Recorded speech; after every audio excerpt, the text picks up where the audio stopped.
Hello everybody, कैसे हो आप सब। होप आप सब बहुत बढ़िया होंगे, अच्छी तरह से नेट की तैयारी कर रहे होंगे। आप सबका स्वागत है हिमास JRF मंत्रा पे। और कल हमारी वीडियो जो थी वो थी भक्ति काल की ज्ञानाश्रयी शाखा पर, और आज हम करने वाले हैं प्रेमाश्रयी शाखा पर। और आज के साथ ही हमारा ये भक्ति काल का एक छोटा सा हिस्सा जो है वो कंप्लीट हो जाएगा। और उसके बाद हम भक्ति काल की संत कवियों की जो है और सूफी कवियों की वाणियां करके उसके बाद हम क्या करेंगे, अपनी क्लास को जो है वो आगे कंटिन्यू करेंगे राम भक्ति और कृष्ण भक्ति धारा पे, जो बहुत इंटरेस्टिंग होने वाला है। ठीक है, तो शुरू करें आज की क्लास को। ठीक है। और हाँ, और एक बात और कि रामचंद्र शुक्ल की वीडियो और PY की सीरीज जो है वो मैं साथ के साथ ही डाल दूंगी इसके बाद।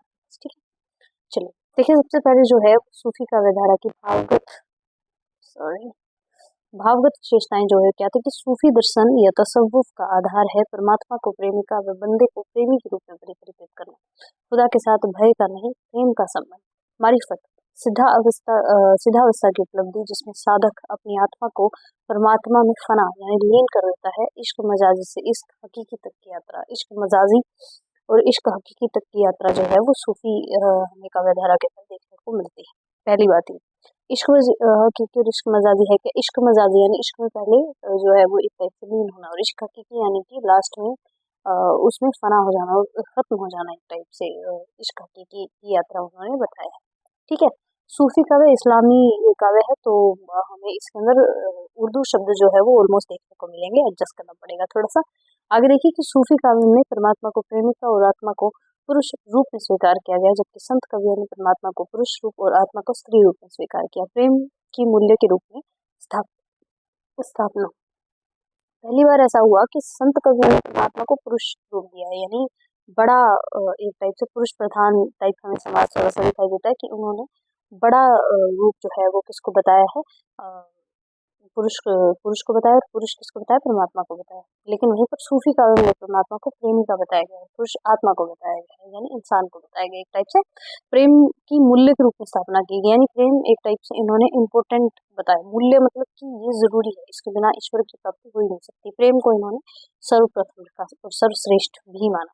उसके बाद देखिए सांस्कृतिक समन्वय, पारंपरिक इस्लाम में भारतीय वेदांत, भारतीय लोक कथाओं के माध्यम से सूफी दर्शन, अवधी भाषा अरबी लिपि और अवधी भाषा, भारतीय प्रबंध काव्य परंपरा व फारसी की मशनवी शैली, हिंदू समाज के तीज त्योहार आदि का सूत्रपात किया। यानी इनकी रचनाओं में सबसे अच्छा जो एक पॉइंट हमें देखने को मिलता है सांस्कृतिक समन्वय देखने को मिलता है। किसी प्रकार का ऐसा नहीं है कि अगर हम हिंदू हैं तो हम हिंदी में ही करेंगे, या हम अपनी जो है वो एक टाइप से इस्लामी धर्म की कहानियां हैं उन्हीं को लेंगे, ऐसा नहीं था। इन्होंने सांस्कृतिक समन्वय दिखाया। इन्होंने हिंदू धर्म की लोक कथाएं भी ली, सूफी दर्शन की भी ली, और अवधी लिपि के साथ अरबी लिपि को भी मिक्स किया। और भारतीय प्रबंध काव्य परंपरा व फारसी की मसनवी शैली को भी लिया। हिंदू समाज के तीज त्योहार की आदि की कथाओं को भी इन्होंने लिया। इन एक टाइप से सांस्कृतिक समन्वय जो है वो इनका सबसे प्लस पॉइंट है। उसके बाद देखिए गुरु की प्रतिष्ठा, जैसा हमें गुरु की महिमा जो है हमारी ज्ञानाश्रयी में दिखाई देती है, वैसे ही हमें यहाँ भी दिखाई देती है। ठीक है, आगे देखिए रहस्यवाद, भावात्मकता की प्रधानता और सीमित मात्रा में साधनात्मक थी। भावों को ज्यादा महत्व दिया इन्होंने। रहस्यवाद में भावात्मकता थी और साधना कम थी, यानी हठयोग इंद्रियों का दमन करना ऐसा इन्होंने कुछ भी नहीं कहा। ठीक है, आगे देखिए प्रकृति का रागात्मक चित्रण इसमें देखने को मिलता है। विरह का अतिशोक्तिपूर्ण वर्णन हमें दिखाई देता है। इनकी कथा वस्तु के मुख्यतः 4 स्रोत हैं: महाभारत, हरिवंश पुराण, विष्णु पुराण आदि पुराने ग्रंथ। और प्राकृतिक संस्कृत की परंपरागत कथानक रूढ़ियां। कथा वस्तु के मुख्य 4 स्रोत कौन से हैं? देखिए, एक महाभारत है, एक हरिवंश पुराण है, एक विष्णु पुराण आदि जैसे पुराने ग्रंथ है। और प्राकृतिक संस्कृत की परंपरागत कथानक रूढ़ियां, यानी प्राकृत और संस्कृत में जो परंपरा जो है वो चली आ रही थी, कथा वस्तु के लिए उन्होंने प्रयोग किया। ठीक है, आगे देखिए शिल्पगत विशेषताएं इनकी क्या क्या रही। काव्य रूप प्रेमाख्यान प्रबंधात्मक है, परंपरागत काव्य प्रबंध रूढ़ियां विद्यमान है। भाषा ठेठ अवधि है, मुहावरेदार है। अरबी, फारसी, उर्दू, भोजपुरी व लोक भाषा के शब्दों का बहुता यत्न में प्रयोग हुआ है। और छंद मुख्यतः दोहार चौपाई रहे हैं। अलंकार उपमा, रूपक, उत्प्रेक्षा, अतिशयोक्ति, समासोक्ति और लोक कथाओं का प्रतीकात्मक चित्रण खुदा व बंदे के रूप में। ये पीलू, थोड़ा खांसी की दिक्कत है।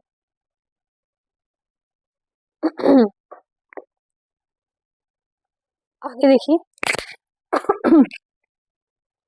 साहित्यकारों ने अपनी कल्पना शक्ति का योग किया इसलिए किसी भी प्रेम आख्यान को शुद्ध पौराणिक और शुद्ध ऐतिहासिक नहीं कहा जा सकता।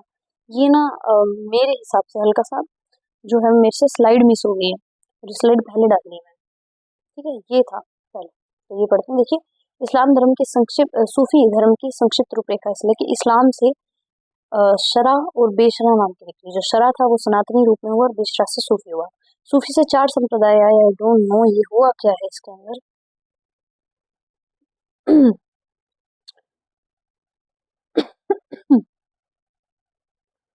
2 संप्रदाय आए इसके अंदर, 4 संप्रदाय आए, चिश्ती संप्रदाय, सुहरावर्दी संप्रदाय, कादरी संप्रदाय और नक्शबंदी संप्रदाय। सुहरावर्दी में जलाली, मखदूमी, मीरन शाही, दौला शाही और शमाई शाही। कादरी संप्रदाय में वहाबिया, रजाकिया और नक्शबंदी संप्रदाय रहा। ठीक है, चिश्ती संप्रदाय के अंदर क्या क्या रहे, मैं इसमें देख के बता देती हूँ। कुछ प्रॉब्लम ये हुई है, पता नहीं कैसे, एक तो ये स्लाइड ऊपर नीचे हो गई है इसकी, और पता नहीं ये कैसे हुआ है, सॉरी अबाउट दैट। 1 मिनट में बता दूँ, टेंशन मत। हाँ, चिश्ती संप्रदाय के अंदर जो 2 वो निकली ना, शाखा निकली, वो कौन कौन सी थी, वो थी एक तो साबिरी और एक थी निजाम। ठीक है, उसके बाद देखिए सूफी संप्रदाय की संक्षिप्त रूपरेखा निम्नलिखित है। ये भी पता नहीं कैसे हुआ है, एक मिनट नेक्स्ट स्लाइड में रखने दो।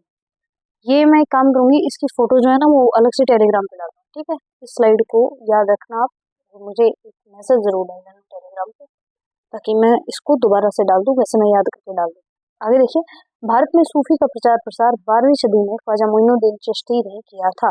हिंदी साहित्य में सूफी काव्य परंपरा का समय लगभग 14वीं शताब्दी से 18वीं तक है, और अनहलक यानी मैं ही भ्रम हूँ मंसूर ने घोषित किया। मंसूर नाम का कोई व्यक्ति था, उन्होंने ही ये बात कही कि अनहलक यानी कि मैं ही भ्रम। अब ये देखिए, प्रमुख सूफी संप्रदाय की संक्षिप्त रूपरेखा। संप्रदाय कौन कौन से थे, चिश्ती, सुहरावर्दी, कादरी और नक्शबंदी। चिश्ती संप्रदाय जो है उसके आदि प्रवर्तक ख्वाजा अबू इसहाक सामी थे और ख्वाजा अब्दू अब्दाल चिश्ती थे। भारत में प्रवर्तक ख्वाजा मोइनुद्दीन चिश्ती थे। सुहरावर्दी में शेख शहाबुद्दीन सुहरावर्दी, शेख बहाउद्दीन जकारिया और शेख अब्दुल कादिर जिलानी कादरी संप्रदाय के थे, और भारत में थे बंदगी मोहम्मद गौस। और नक्शबंदी संप्रदाय में वहा अल-दीन नक्शबंद थे आदि प्रवर्तक, और भारत में प्रवर्तक थे मोहम्मद बाकी जिला बैरक। और समय इनका जो है ख्वाजा मोइनुद्दीन चिश्ती का 12वीं शताब्दी रहा, शेख बहाउद्दीन का जकारी का 13वीं शताब्दी रहा, मोहम्मद गौस का 15वीं और मोहम्मद बाकी का 16वीं शताब्दी रहा। ठीक है, आगे देखिए, सूफी दर्शन को तसव्वुफ कहते हैं। सूफी शब्द की व्युत्पत्ति के संबंध में निम्नलिखित मत है। सूफ का मतलब ऊन, सफ का मतलब पंक्ति, सूफा का मतलब चबूतरा, सोफिया का मतलब विद्या और सफा का मतलब पवित्र व निर्मल, ये अर्थ रहे, और इनसे जो है वो सूफी एक प्रकार से सूफी नाम जो है वो निकला। आगे देखिए, सूफी और प्रेम मार्ग की शाखा के प्रथम कवि और प्रस्तोता कौन है, तो गणपति चंद्र गुप्त जो है, इनकी रचना इन्होंने माना हंसावली को, रामकुमार वर्मा ने चंदायन को माना, हजारी प्रसाद द्विवेदी ने सत्यवती कथा को माना, और रामचंद्र शुक्ल ने मृगावती को माना। तो हंसावली जो है वो असाइत की है, 1370 में लिखी गई या कुछ फाउंड हुई, लिखी गई, और चंदायन 1379 में मुल्ला दाऊद के द्वारा, सत्यवती कथा 1501 ईश्वरदास के द्वारा, और मृगावती 1501 में कुतुबन के द्वारा लिखी गई। ठीक है, ये प्रथम कवि माने हैं गणपति चंद्र गुप्त ने असाइत को माना है और हंसावली को, राम कुमार वर्मा ने मुल्ला दाऊद को माना है, हजारी प्रसाद द्विवेदी ने ईश्वरदास को, रामचंद्र शुक्ल ने कुतुबन को माना है, और मृगावती पहली जो है वो सूफी रचना मानी है। ठीक है, आगे देखिए, सूफी साधना में साधक की 4 अवस्थाएं मानी गई है। 4 पड़ाव कौन कौन से माने हैं, शरीयत, तरीकत, मारिफत और हकीकत। ठीक है, शरीयत यानी आचरण, तरीकत यानी उपासना, मारिफत यानी सत्यबोध, और हकीकत यानी सिद्धावस्था। 4 लोक माने इन्होंने, नासूत, मलकूत, जबरूत और लाउत। एक सेकंड, ठीक है। आगे देखिए, असाइत कृत हंसावली की लाहौत, लाहौती है, थोड़ा ऐसा था कि कुछ गल और ना हो। असाइत कृत हंसावली की रचना स्रोत विक्रम बेताल की कथा है। इसमें पाटन की राजकुमारी हंसावली की कहानी है। रामकुमार वर्मा ने मुल्ला दाऊद को अपने इतिहास ग्रंथ में संधि काल के अंतर्गत रखा है। ये इंपॉर्टेंट है, ऐसा मत समझिएगा कि ऐसे ही पढ़ के छोड़ देते हैं, क्योंकि आजकल बहुत ज्यादा वो आ गया ना, फूट वाले क्वेश्चन आने लग गए हैं, तो that's why you have to be ready. उसके बाद देखिए, डॉक्टर माधव प्रसाद गुप्त ने चंदायन को लोर कहा या लोर कथा के नाम से अभिहित किया है। और हिंदी के प्रमुख सूफी कवि और काव्य जो है वो निम्नलिखित है, यानी कि प्रमुख सूफी कवि और काव्य हमारे क्या क्या रहे वो देखिए। सबसे पहले आता है हंसावली। हंसावली जो हमने अभी पढ़ा 1370 में साहित्य के द्वारा लिखा गया, राजस्थानी में छुपाई। उसको याद करने का तरीका है वो है हचम, ये मैंने कहीं से उठाई थी ट्रिक, हचम पम चित्र ज्ञान हई, हचम पम चित्र ज्ञान हई। है से हंसावली, च से चंदायन, म से मधुमाल मृगावती, प से पद्मावत, म से मधुमालती, और चीज चित्र से चित्रावली, ज्ञान से ज्ञानदीप, और है से हंसायन, और ई से इंद्रावती, और ए से अनुराग बांसुरी। ओके, इसको वो करूँ क्या मैं, मतलब जो भी है। देखिए हंसावली साहित्य के द्वारा लिखी गई राजस्थानी में, चंदायन मुल्ला दाऊद के द्वारा लिखी गई अवधी में 1379 में, लखम सेन पद्मावती कथा 1469 में लिखी गई दामोदर कवि द्वारा राजस्थानी में, सत्यवती कथा 1501 में ईश्वर दास के द्वारा लिखी गई अवधी में, मृगावती 1501 में कुतुबन के द्वारा लिखी गई अवधी में, माधवन अलकामन कला 1527 में गणपति द्वारा लिखी गई राजस्थानी में, पद्मावत 1540 में लिखी गई जायसी के द्वारा अवधी से, बहुत अच्छा माना जाता है। हालांकि इसकी जो फिल्म बनी है ना उसमें उन्होंने बहुत अलग ही दिखाया, कुछ अलग दिखाया, जब किया था बिल्कुल नहीं था। उसके बाद देखिए मधुमालती 1545 मंझन अवधी, माधवा नल कामंगंदला 1556 कुशल लाभ राजस्थानी, और प्रेम विलास प्रेम लता की कथा 1556 में जटमल के द्वारा लिखी गई राजस्थानी के अंदर। ठीक है, इसके आगे ये जो छंद है ना ये इतने इंपॉर्टेंट नहीं है, बट आप देख लेना थोड़े से। ठीक है, रूप मंजरी 1568 में चंद्रदास के नंददास के द्वारा लिखी गई ब्रजभाषा, सॉरी। माधवन काम कंदला जो है वो 1584 में आलम के द्वारा लिखी गई अवधी में, चिताई वार्ता लिखी गई 1590 में नारायण दास के द्वारा राजस्थानी में, चित्रावली 1613 उस्मान अवधी। उसके अलावा बाकी सारी रचनाएं जो है वो बाकी सारी जो रचनाएं हैं वो हमें अवधि के अंदर ही देखने को मिलेगी। ठीक है, ऑलमोस्ट। तो आगे देखिए चित्रावली। उसके बाद आता है रस रत्न 1618 में पोहकर के द्वारा अवधी में, ज्ञानदीप 1619 में शेख नदी के द्वारा अवधी में है, नल दमयंती 1625 में नरपति व्यास के द्वारा, हंस जुआई 1731 में कासिम शाह, नल चरित्र 1641 मुकुंद सिंह, और इंद्रावती 1744 नूर मोहम्मद, अनुराग बांसुरी 1764 में नूर मोहम्मद के द्वारा। अब देखिए इंद्रावती, अनुराग बांसुरी, हंस जुआई, ज्ञानदीप, चित्रावली, माधवा नल काम कंदला,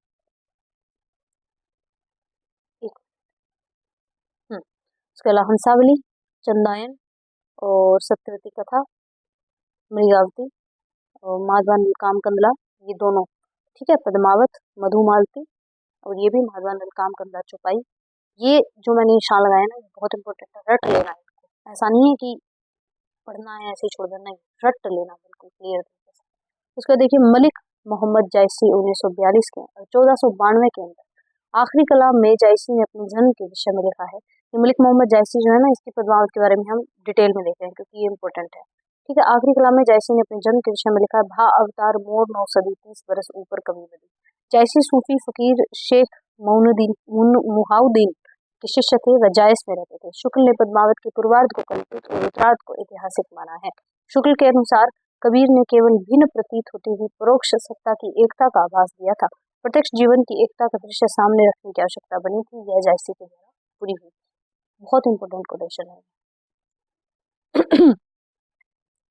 आगे देखिए जायसी की रचनाओं का संक्षिप्त परिचय। पद्मावत अखरावत। पद्मावत में रतन सेन पद्मावती और नागमती की प्रेम कहानी, जिसके अंदर नागमती जो है वो वैसे केंद्र में है, और हमने जो फिल्म देखी ना उसमें पद्मावती रतन सेन केंद्र में है, लेकिन मेन कौन है, नागमती का था ये पद्मावत।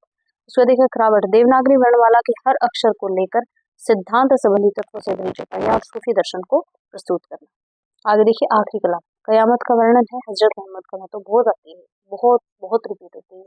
उसको देखिए कहरनामा। आध्यात्मिक विवाह का वर्णन, परमात्मा की महत्ता, अन्योक्ति मूलक काव्य, कहरवा शैली।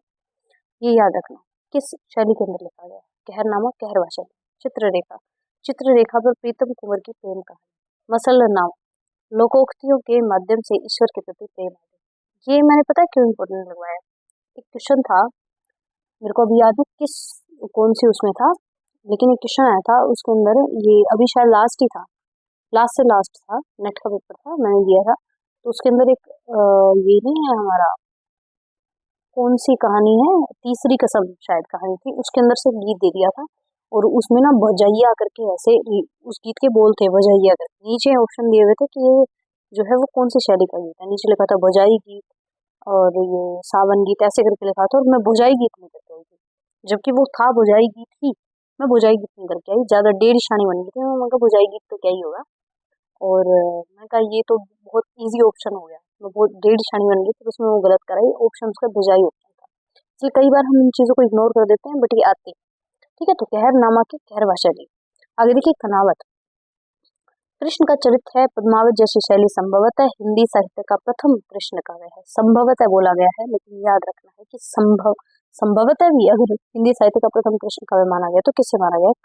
कन्हावत को। ठीक है, अवतारवाद का प्रतिपादन और सूफी मत से अछूती है, बिल्कुल अछूती रचना है। उसके बाद देखिए उस्मान।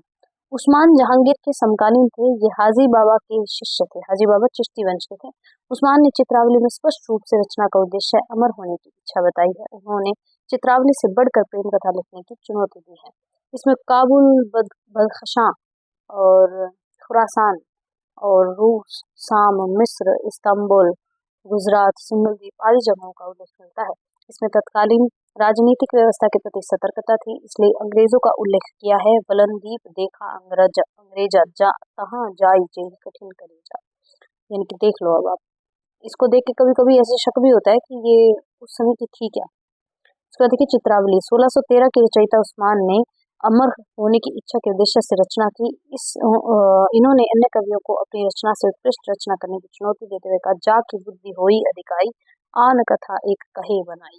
यानी कि ऐसी कथा जिसके अंदर अगर बुद्धि है ना, बहुत ज्यादा बुद्धि की दीप्ता है, तो तुम ऐसी ही एक और जो है वो दूसरी कथा हमें लिखकर दिखाओ। आगे देखिए चित्रावली के आरंभ में कवि ने स्तुति के उपरांत पैगंबर व 4 खलीफाओं की बादशाह जहांगीर की, शाह निजामुद्दीन और हाजी बाबा की प्रशंसा लिखे। बहुत याद करने वाला इंपॉर्टेंट पॉइंट है। देखो, चित्रावली के आरंभ में कवि ने स्तुति के उपरांत पैगंबर व 4 खलीफाओं की, ये इंपॉर्टेंट है कि कौन से 4 खलीफाओं की है, तो बादशाह जहांगीर, शाह निजामुद्दीन और हाजी बाबा की प्रशंसा लिखी। ठीक है, पैगंबर व 4 खलीफा, बादशाह जहांगीर, शाह निजामुद्दीन और हाजी बाबा। आगे देखिए 7वीं शताब्दी के मध्य संख्या की दृष्टि से सर्वाधिक प्रेमाख्यानों की रचना जान कवि ने की है, जिसकी रचना 1612 से 1664 मानी जाती है। 1664 ईस्वी माना जा सकता है, यानी सर्वाधिक प्रेमाख्यानों की रचना किसने की? जान कवि नामक व्यक्ति ने। और जान कवि ने 78 ग्रंथों की रचना की, जिसमें 29 प्रेमाख्यान है।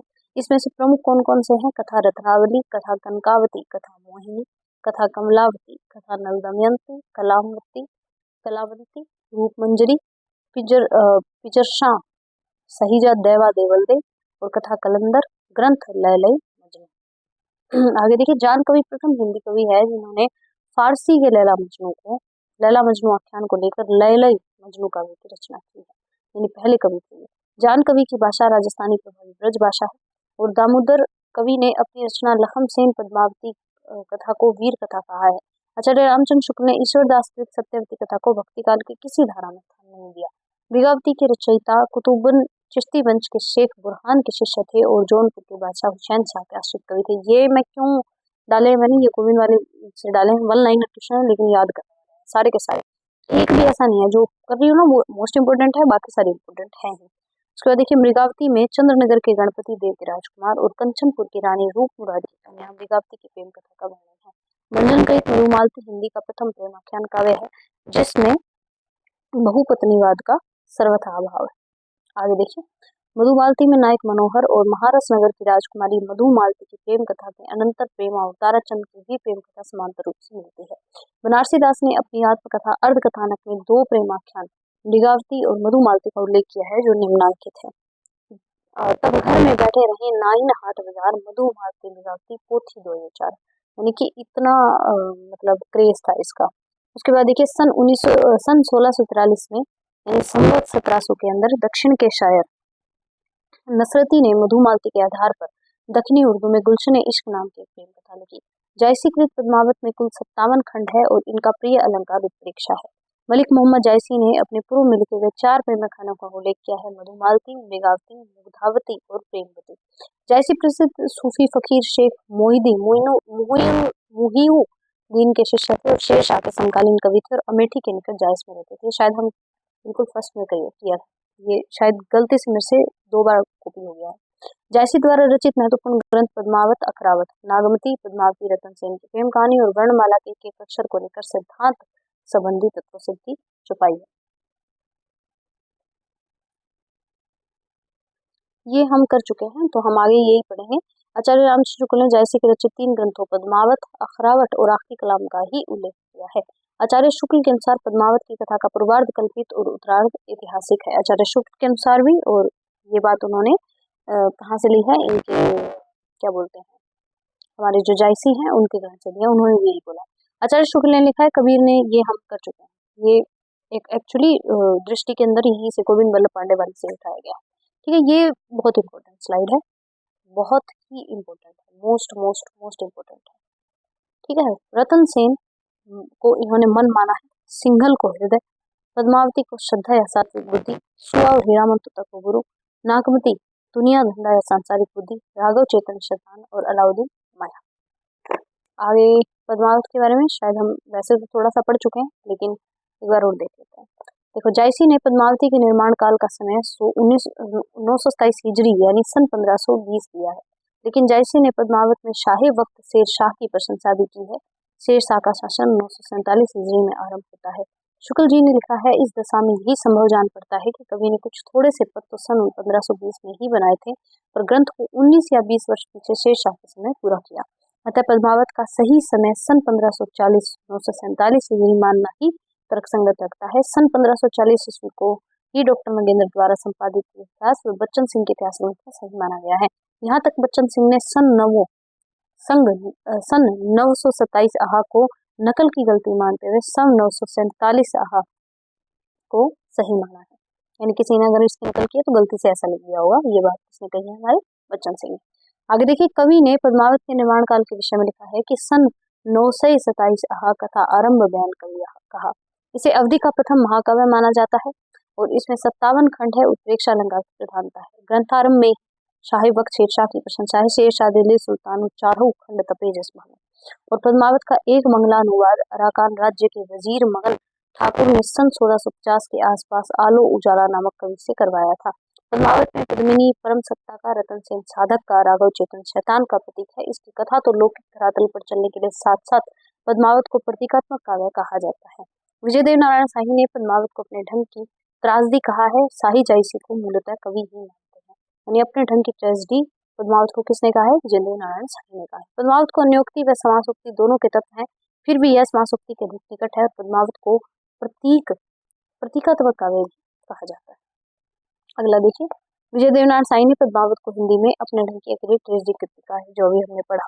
पद्मावत का नागमती वियोग खंड हिंदी साहित्य की अनुपम निधि है। प्रेमाख्यान काव्यों में 5 चौपाई के बाद एक दोहा देने की परंपरा मृगावती, मधुमालती, इंद्रावती और सत्यवती कथा और चंदायन और आलमकृत माधवानल कामकमला में पाई जाती है। प्रेमाख्यान काव्यों में 7 चौपाई के बाद एक दोहा देने की परंपरा पद्मावत और चित्रावली में, 7 चौपाई के बाद एक दोहा पद्मावत और चित्रावली में, 5 चौपाई के बाद एक दोहा मृगावती, मधुमालती, इंद्रावती, सत्यवती कथा, चंदायन और आलमकृत माधवानल कामकमला में पाई जाती है। सूफी कवि उस्मान चिश्ती वंश में हाजी बाबा के शिष्य थे और बादशाह जहांगीर के समकालीन थे। उस्मान कृत चित्रावली में नेपाल के राजकुमार सुजान व रूपनगर की राजकुमारी चित्रावली की प्रेम कथा का वर्णन है। चित्रावली में अंग्रेजी के द्वीप का भी वर्णन किया गया है। नूर मोहम्मद दिल्ली के बादशाह मोहम्मद शाह के समकालीन थे। नूर मोहम्मद ने फारसी भाषा में रोज़तुल हकायक नामक ग्रंथ की रचना की थी। ठीक है, और उसके अलावा नूर मोहम्मद कृत इंद्रावती है, उसमें कालिंजर के राजकुमार और आगमपुर की राजकुमारी इंद्रावती की प्रेम कहानी है। एक काम करना, एक मतलब जैसे मेरे हिसाब से लैंडस्केप पेज के ऊपर पहले सूफी रचनाएं लिखना, फिर उसके बाद उनका सन, फिर कवि, पहले सूफी रचनाएं, फिर कवि, फिर सन, फिर भाषा, और फिर उसके बाद किस रचना के अंदर किसकी कहानी है या कौन सा राजकुमार है, ये चीजें आप जरूर लिखना, ये बहुत इंपॉर्टेंट है। उसके बाद देखिए, आचार्य शुक्ल ने नूर मोहम्मद कृत अनुराग बांसुरी की निम्न विशेषताओं का वर्णन किया। इनकी भाषा सूफी रचनाओं से बहुत अधिक संस्कृत गर्भित है। हिंदी भाषा के प्रति मुसलमानों का भाव, शरीर, जीवात्मा और मनोवृत्तियों को लेकर पूरा अध्यवसित रूपक और खड़ा करके कहानी बांधी है। चौपाइयों के बीच बीच में इन्होंने दोहे ना लिखकर बरवे रखे हैं। आचार्य शुक्ल ने नूर मोहम्मद कृत इंद्रावती को सूफी आख्यान कवियों की अखंडित परंपरा की समाप्ति माना है। आचार्य शुक्ल ने सूफी या प्रेम मार्गी शाखा का एकमात्र हिंदू कवि सूरदास नामक एक पंजाबी को माना है, जो शाहजहां के समकालीन थे और नल दमयंती नामक प्रेम कथा लिखी थी। सूर ये सूरदास वो वाले सूरदास नहीं है, ये कोई और कवि थे। और आचार्य शुक्ल ने सूफिया प्रेम मार्ग की शाखा के एकमात्र हिंदू कौन थे? सूरदास थे, जो पंजाब के थे। उसके बाद देखिए प्रेमाख्यान काव्य, इसके अंदर चंदायन के अंदर लोरिक चंदा, सत्यवती में राजकुमारी सत्यवती राजकुमारी ऋतुपन, मृगावती में राजकुमार और मृगावती, पद्मावत में रतन सेन पद्मावती और पत्नी नागमती, और मधुमालती के अंदर मधुमालती मनोहर व प्रेमा ताराचंद, महादानल कामगंगा में माधव, और रूप मंजरी में विवाहिता रूप मंजरी और श्री कृष्ण, और रतन सेन में रंभा और सोम। उसके बाद देखिए शुक्ल जी ने जयसी ग्रंथावली के वक्तव्य में लिखा है, पद्मावत हिंदी के सर्वोत्तम प्रबंध काव्यों में है। ठेठ अवधी भाषा के माधुर्य और भाव की गंभीरता की दृष्टि से यह काव्य निराला है। कुछ शब्द ऐसे हैं जिनका प्रयोग जयसी और तुलसी को छोड़कर किसी कवि ने नहीं कहा। ये शुक्ल जी ने लिखा, बहुत इंपॉर्टेंट है। शुक्ल जी के कोटेशन छोड़ने ही नहीं है भाई, छोड़ने ही नहीं है। कुछ शब्द ऐसे हैं जिनका प्रयोग, जैसे ये जो यूनिट 2 के अंदर जब हम भक्ति काल और रीति काल तक शुक्ल जी चलेंगे, और शुक्ल जी की एक कोटेशन नहीं छोड़ने, तुरंत नोट कर लेंगे। कुछ शब्द ऐसे हैं जिनका प्रयोग जयसी और तुलसी को छोड़कर किसी कवि ने नहीं किया है। तुलसी की भाषा के स्वरूप को पूर्णतः समझने के लिए जयसी की भाषा का अध्ययन आवश्यक है। आखिरी कलाम की भाषा पद्मावत व अखरावट की अपेक्षा अधिक ठेठ और बोलचाल की थी। उसके बाद देखिए मधुमालती हिंदी का प्रथम प्रेमाख्यान है जिसमें बहुपत्नीवाद का अभाव है। मधुमालती में मनोहर नायक व मधुमालती राजकुमारी महारस नगर की है। प्रेम कथा के समांतर प्रेमा व ताराचंद की कथा भी चलती है। आगे देखिए बनारसी दास जैन की आत्मकथा अर्धकथानक में मृगावती व मधुमालती का जिक्र मिलता है, जो इस प्रकार है। तब घर में बैठे रहे नाइन हाट बाजार मधुमालती मृगावती पोथी 2004, ये अभी हम पढ़ चुके हैं। ये देखिए दक्षिण के शायर नरसती ने संवत 1700 में मधुमालती के आधार पर दक्षिणी उर्दू में गुलशन इश्क नाम की प्रेम कहानी लिखी, हम कर चुके हैं। और ये देखिए नूर मोहम्मद शाह के समकालीन थे। इनकी फारसी में एक रोजतुल हकायक रचना मिलती है। अनुराग बांसुरी में दोहे की जगह बरवे का प्रयोग किया है। इस कृति पर तत्कालीन हिंदी उर्दू भाषाई विवाद का भी प्रभाव है। इनके अंतकरण चित्त बुद्धि आदि रूपों के माध्यम से इंद्र विरोध अध्यात्म का संदेश है। इसमें तत्सम शब्दों का अधिक प्रयोग हुआ है। इंद्रावती में शासक मोहम्मद शाह की प्रशंसा की गई। उसके अलावा अन्य तथ्य देखिए, जान कवि ने कुल 78 ग्रंथों की रचना की, जिसमें 29 प्रेमाख्यान है, जो प्रेमाख्यान काव्य परंपरा में संख्या में सर्वाधिक है। ये हम कर चुके हैं, ये प्रॉपर हम कर चुके हैं, ठीक है। और ये देखिए तुखरन दास ने 1669 में पुष्पावती की रचना की। और आपको कुछ इंपॉर्टेंट लगे आप स्क्रीनशॉट लेके या पोज करके एक बार देख लेना, ठीक है। ढोला मारूरा दोहा कल्लोल कवि द्वारा रचित है, परंतु इसे प्रेमाख्यान रोमांस काव्य श्रेणी में नहीं रखा गया, क्योंकि इसमें विवाह पूर्व प्रेम व नायिका प्राप्ति के लिए शौर्य की व्यंजना का अभाव है। इसमें केवल दोहों का प्रयोग है व भाषा राजस्थानी। उसके अलावा चिताई वार्ता नारायण दास का कथानक प्रभाव से प्रभावित है। यूसुफ जुलेखा में जुलेखा यूसुफ के लिए सब कुछ त्याग कर अध्यात्म ग्रहण कर लेती है। और प्रेमाख्यान काव्यों में 5 चौपाई के बाद एक दोहा देने की परंपरा में, ये हम कर चुके हैं, ठीक है। 5 चौपाई में 5 थे ये, और 7 दोपाई के अंदर 2 थे, पद्मावत और चित्रावली। उसके बाद देखिए प्रमुख प्रेमाख्यान काव्य, ये हम कर चुके हैं, अभी जस्ट हमने किया। उसके बाद देखिए चिताई वार्ता के अंदर ढोल और चिताई है। रूप मंजरी के अंदर कृष्ण विवाहित रूप मंजरी है। रस रतन में सोमा और रंबा है। चित्रावली के अंदर सुजान और चित्रावली है। ज्ञानदीप में ज्ञानदीप और देवयानी है। और इंद्रावती में राजकुमार और इंद्रावती।